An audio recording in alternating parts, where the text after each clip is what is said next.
तो कोई शख्स नहीं जानता कि उनके लिए कैसी आंखों की ठंडक छुपा कर रखी गई है।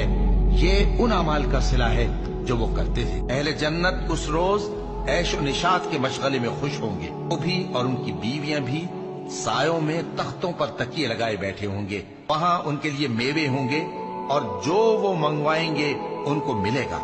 उनको परवरदिगार मेहरबान की तरफ से सलाम कहा जाएगा।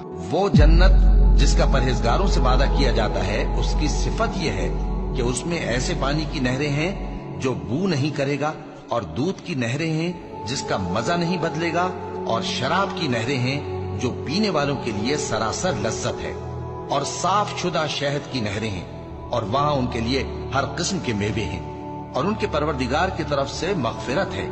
क्या ये परहेजगार उनकी तरह हो सकते हैं जो हमेशा दोज़ख में रहेंगे और जिनको खौलता हुआ पानी पिलाया जाएगा जो उनकी आंतों को टुकड़े टुकड़े कर डालेगा।